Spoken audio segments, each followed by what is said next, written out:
नरेंद्र मोदी विश्वर मध्य सबुठार लोकप्रिय नेता, देशर मध्य सर्वुठार लोकप्रिय नेता एवं ओडिशा परिप्रेक्षी में चिंता करबा आज पर्यंत कौन सी नेतांकर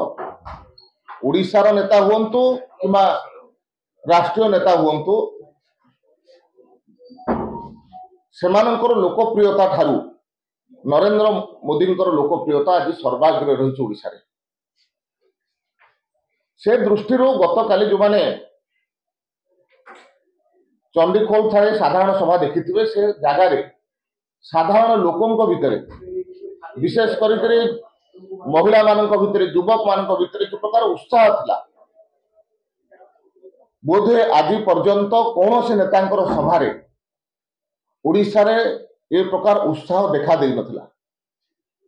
एवं उपकूल ओडिशा रे मध्य भुवनेश्वर बाहर एते बड़ सभा आज पर्यंत कौन सी राजनैतिक दलर हो नथिला जहाँ भारतीय जनता पार्टी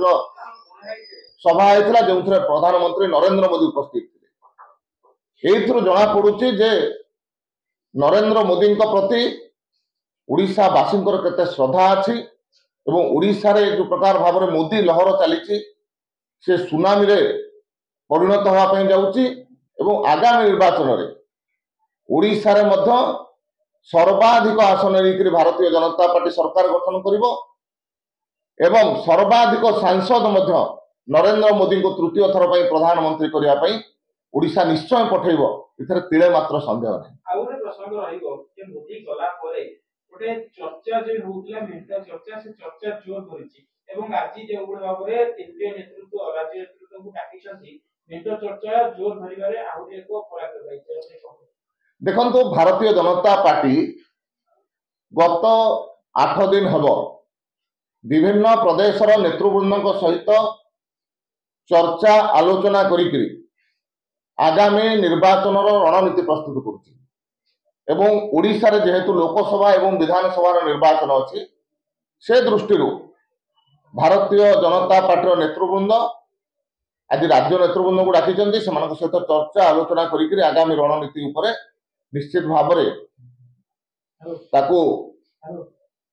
शेष रूप देवाई चेष्टा करा सरकारी दलर प्रायोजित प्रचार तेणु ये प्रकार अपप्रचार आम समस्त दूर रही भल। सर मोदी जेमती बेंगल ले टारगेट कले ममता को सेठी ओडिसा रे कलेनी केमती स्ट्रैटेजी बीजेपी अडियो राजनीति लोकंकर श्रद्धा भारतीय जनता पार्टी प्रति और नरेंद्र मोदी को प्रति को प्रकार अच्छी देखुछंती या कौन दरकार आपण माने गोटे उदाहरण दियंतु जे ए प्रकार सभा ए प्रकार उत्साह आपण माने केबे कौन से राजनीतिक व्यक्तित्व सभा देखी गोटे उदाहरण कम से कम दियंतु एथुर जना पड़ुछि ओडियांकर मूड कुआडे अछि एथुर जना पड़ुछि आगामी राजनैतिक